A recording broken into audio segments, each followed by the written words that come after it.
Bonjour à tous, vous allez écouter un épisode de la série spéciale Nizza. Amoureuse de ma ville, j'ai eu envie de vous faire découvrir ou redécouvrir au travers du parcours, du regard, du savoir-faire, de l'histoire de mes invités, ma belle ville, ma Nizza la bella. Car Nice, c'est aussi une rencontre. Beaucoup d'entre eux y sont venus et n'en sont jamais repartis. Ils ont choisi d'y exercer leur art, d'y installer leur entreprise.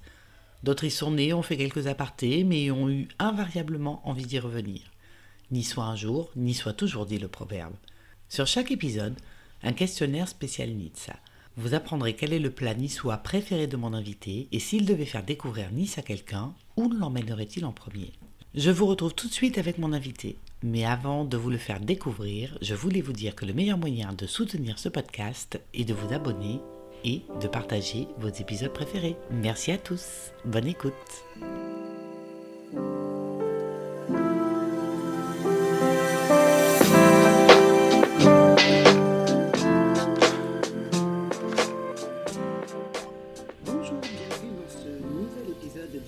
Rencontre. Aujourd'hui, j'ai le plaisir d'accueillir Dominique Lessand. Bonjour. Bonjour. Alors, vous avez un parcours absolument étonnant. Vous êtes actuellement le chef de La Merenda qui a été créé en 1966. Vous allez nous raconter après son histoire. Et que vous avez repris en 1996, alors que vous étiez un chef étoilé au Chanteclair, qui est le restaurant du Negresco à Nice, et que vous avez travaillé avec les plus grands. Donc aujourd'hui, je suis avec vous à la Merenda à Nice. Alors la Merenda, pour resituer pour les gens qui ne connaissent pas, alors c'est un petit établissement qui fait à peu près 30 mètres carrés, avec des petites tables en bois, des tabourets. Il est exceptionnellement, depuis le Covid, possible de réserver sur Instagram, mais jusqu'à présent, ça n'était pas possible de réserver. Vous n'avez pas de carte de crédit, pas de chèque, pas de carte de vin. Le décor est vraiment extrêmement typique niçois, avec de jolies œuvres d'art sur les murs.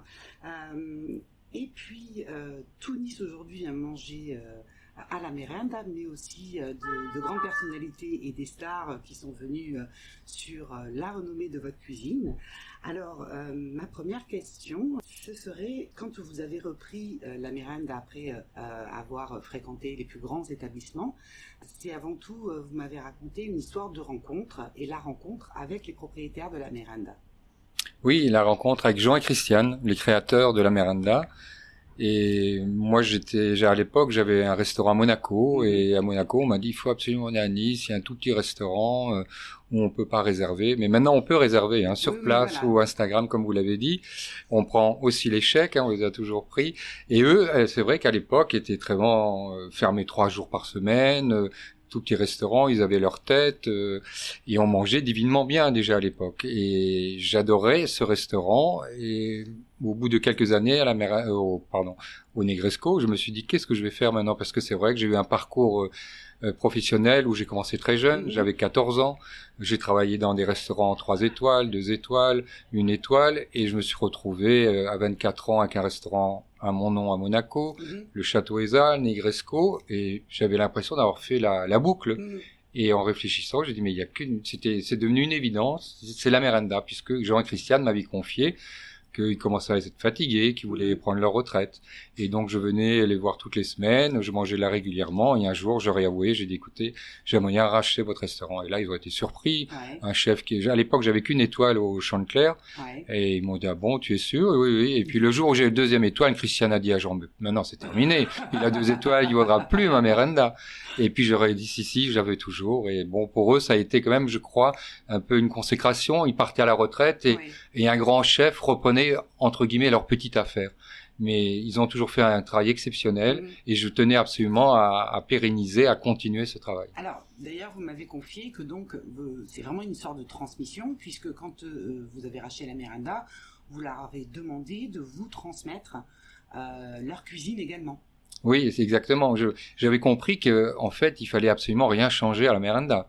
Il fallait continuer les plats qu'ils faisaient, les mêmes recettes. Et pour moi, il était important, même si j'avais la formation professionnelle, mais il fallait que les pâtes au pistou aient le même goût, que la ratatouille soit identique, que les sardines farcies soient exactement pareilles. Et donc j'aurais dit, je vous l'achète à une condition, c'est qu'on fasse la cuisine ensemble quelques mois. Et ils m'ont dit, pas de problème, d'accord. Ils devaient être particulièrement heureux d'avoir cette transmission-là, justement. Oui. Puis ça a été un bonheur de travailler avec eux. On a franchement bien rigolé parce qu'ils étaient vraiment atypiques et superbes. D'accord. Alors vous venez d'Alsace. Et vous m'avez confié que donc la cuisine pour vous c'était au départ une histoire d'amour finalement familial, puisque vous avez appris à cuisiner au tout départ donc avec votre maman, votre grand-mère. Oui, c'est-à-dire que là, je cuisinais pas encore, mais il me faisait beaucoup de cuisine, et donc j'étais dans un éducation gustative. Voilà, j'étais dans un milieu de femmes, parce que bon, j'ai 3 sœurs, je vivais avec mes 3 sœurs, ma mère et mon arrière-grand-mère. Et votre arrière-grand-mère. Et ma grand-mère, quand ma grand-mère nous invitait à déjeuner ou à dîner chez elle, elle faisait le plat préféré de chaque enfant, plus quelque chose de différent pour eux. Et donc j'ai toujours été gourmand. C'est de l'amour. Oui, c'est de l'amour. Je me levais la nuit pour manger les desserts. J'ai toujours aimé ça. Je suis très gourmand et voilà. J'ai baigné là-dedans. Oui. Et alors, le lien qu'on peut faire aujourd'hui avec la merenda et la cuisine niçoise que vous y faites, c'est que vous me disiez que la cuisine niçoise, c'est une cuisine de femmes. Alors, c'est quoi une cuisine de femmes? Moi, comme ça, quand j'ai réfléchi, je me suis dit, il y a une question de temps, parce que c'est vrai que ma propre grand-mère, elle commençait les plats le matin, très tôt, et c'est une cuisine qui mijote, c'est ça? Oui, tout à fait, c'est une cuisine qui mijote, c'est une cuisine qui demande beaucoup de travail. Tout simplement, une salade niçoise, si vous faites la vraie salade niçoise, si vous mettez les 13 ingrédients, vous y passez déjà la moitié de la matinée. Les raviolis, les gnocchis, tout ça sont des plats qui demandent beaucoup de travail, d'attention et d'amour, parce qu'il faut avoir envie de faire plaisir. Et les femmes passaient la plus grande partie du temps dans la cuisine pour faire plaisir, et c'est une cuisine pauvre aussi, la cuisine niçoise. C'est pas une cuisine avec des ingrédients chers, donc si les ingrédients sont pas chers, il faut les travailler. Et donc c'est vraiment une cuisine de travail et d'amour. Alors, les 13 ingrédients de la salade niçoise, c'est quoi une bonne salade niçoise? Une bonne salade niçoise, déjà, c'est une salade de saison, contrairement à ce qu'on pourrait croire, parce que pour une vraie salade niçoise, il faut qu'il y ait particulièrement les fèvettes et les artichauts. Les fèvettes et les artichauts, c'est au printemps. Donc bien sûr, après il faut les poivrons, les tomates, et il y a rien normalement dans la salade niçoise, tout est cru, à part l'œuf et le thon si on met du thon. Mais normalement, dans les familles niçoises, le thon était réservé aux jours de fête. Sinon, on mettait l'anchois.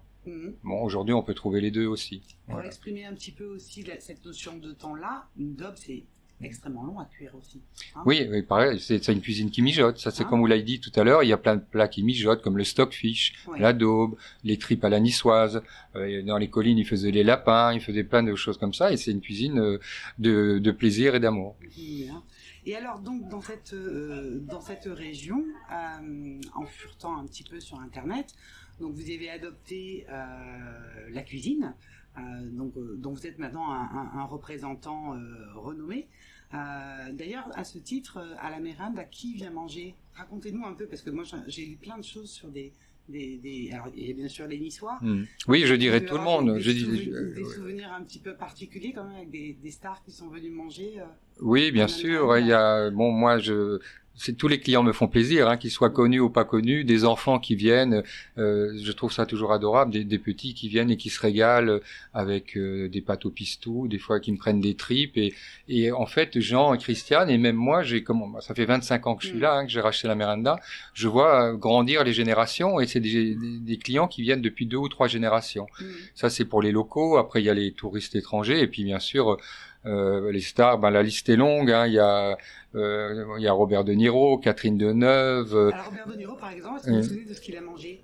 Je me souviens plus de ce qu'il a mangé, mais il y a une petite histoire, c'est que il était en tournage ici à Nice pour un film d'action, et ils avaient réservé pour 6 personnes, et son épouse et je crois que c'était le metteur en scène, était là en avance, et lui, il a voulu faire une entrée discrète à 21h alors que la Merenda était pleine, et c'était en hiver, au mois de novembre, il est rentré avec un béret et des lunettes de soleil.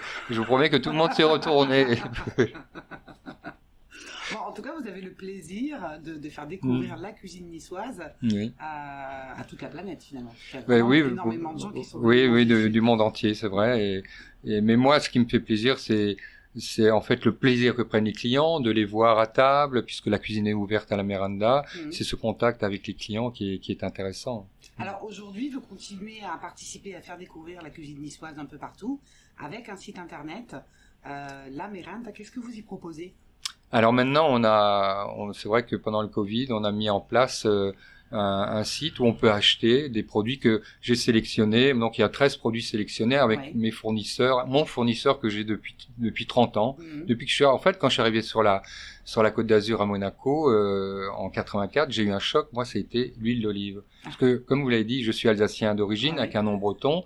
En Alsace, c'est la crème, c'est le beurre, c'est une bonne cuisine, c'est mes racines. Mais pour moi, la révélation, après toutes les maisons où j'avais travaillé, il faut trouver sa propre voie. Et quand je suis arrivé ici, entre les fruits, les légumes, le poisson et l'huile d'olive, ça a été la révélation. Et donc je me suis dit, maintenant je vais faire découvrir tous ces produits, et je vais donner la possibilité aux gens de les acheter, de les faire venir chez eux. Donc c'est une sélection d'olives, d'huile d'olive au citron, d'huile au piment, de pâtes, de pesto, des choses comme ça, sur lamerenda.fr. D'accord. Et alors on peut, vous livrez où?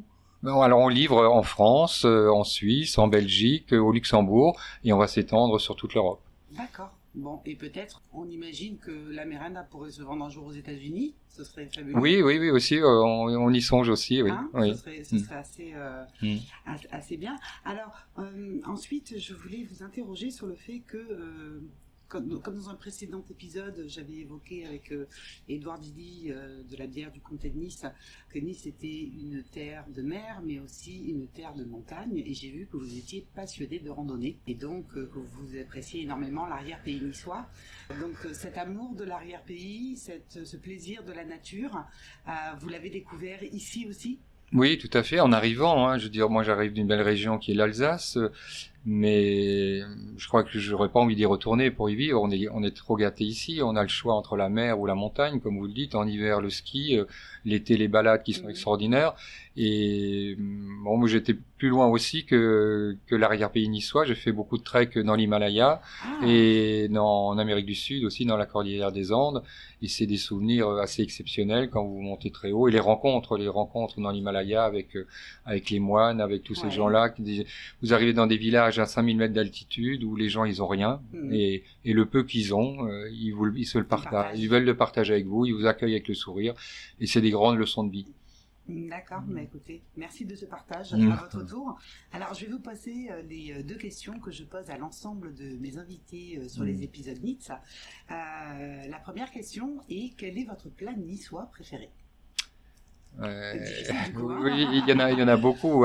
Tous les jours, je goûte la ratatouille, mais ça, c'est un plat saisonnier que j'adore. Alors, si je dois vous donner qu'un seul plat, et c'est un plat vraiment typiquement niçois qu'il faut, je pense, manger plusieurs fois pour vraiment l'aimer, et c'est le stockfish. D'accord. Voilà. Et alors, ça, je pourrais en manger toutes les semaines. Qu'est-ce que c'est le stockfish? Alors, le stockfish, c'est l'histoire du stockfish, c'est les Scandinaves, les Norvégiens qui sont venus à Nice et qui ont échangé leur cabillaud séché contre l'huile d'olive. Et c'est comme ça que c'est devenu un plat niçois, puisque les Niçois n'avaient jamais de cabillaud séché. Et donc il y a un petit proverbe qui dit le cabillaud meurt dans l'eau et renaît dans l'huile d'olive. Ah, je connaissais pas. Parce qu'il arrive très sec, comme un bout de bois. Il n'a pas été salé, donc il a pris une odeur quand même assez forte en séchant entier. Ensuite, on le remet 8 jours dans l'eau, ce qui l'arrange pas vraiment au niveau de l'odeur. Mais je vous promets que quand on commence à le cuisiner avec les oignons, l'ail, la tomate, les poivrons, les olives et les pommes de terre, il est plus du tout fort. Non, il s'adoucit et il devient très très bon. D'accord. Alors donc ça c'est votre plat niçois préféré. Alors la deuxième question que je voulais vous poser, c'est si vous deviez faire découvrir Nice à quelqu'un qui ne serait jamais venu, où aimeriez-vous l'amener en premier? Alors en premier, moi je crois que c'est une petite balade dans le Vieux-Nice. Je partirai du quai des États-Unis pour qu'ils voient la mer. Ensuite, on rentre doucement dans le Vieux-Nice et puis je leur fais découvrir les ruelles qui sont magnifiques, mais aussi les artisans et les commerçants qui sont là. Des gens comme Barral qui font les pâtes, Capriolo qui a une très belle cave à vin, le marchand d'huile d'olive. C'est un régal de se balader dans le Vieux-Nice et de faire découvrir tous ces gens-là. Je suis bien d'accord. Et la dernière question que je pose à l'ensemble de mes invités sur Podcast Rencontre, c'est si toutes les rencontres étaient possibles, si vous pouviez organiser un dîner, un moment privilégié avec la personne de votre choix, du passé, du présent, réel ou fictive, avec qui aimeriez-vous passer ce moment? Alors, est-ce que je lui fais la cuisine ou pas? Ah bah oui, pourquoi pas. Oui. Mais donc forcément avec une femme. Ouais. Voilà, un dîner pour moi, voilà, un dîner en tête-à-tête, et si c'est une femme que j'aurais aimé rencontrer, Ouais. Maria Callas. Oh, joli choix. Oui, parce que chaque fois que je l'entends ou que je l'écoute, j'en ai un peu la chair de poule. Ouais. Et puis c'est une femme, de tout ce que j'ai entendu et pu lire sur elle, c'est une femme qui a eu une vie quand même assez particulière, pas toujours très gaie, elle a terminé très triste. Et c'est une femme que j'aurais aimé rencontrer parce qu'elle est fascinante. Oui, c'est ça. Je choisis le bon mot. Ouais. Et j'aurais bien fait la cuisine. Je n'en doute pas. Eh bien, écoutez, je vous remercie en tout cas, Dominique Le Sanc, d'avoir accepté mon invitation à Podcast Rencontre. Ça a été un plaisir. Je mettrai dans les liens de l'épisode, les liens pour mieux connaître la Miranda. Et puis on mettra peut-être un lien sur une chanson, sur un air de Maria Callas. Ah, oui. Un de vos airs préférés de Maria Callas. Tiens, voilà. Le plus connu, j'ai mon petit trou là maintenant. Mais non, mais c'est pas grave, vous me direz, vous me l'enverrez. Oui, d'accord. Et puis on mettra une petite vidéo YouTube parce que du coup, ça fait partie un petit peu de vous. Ça. Voilà. Merci beaucoup. Merci à vous. Bonne journée. Au revoir.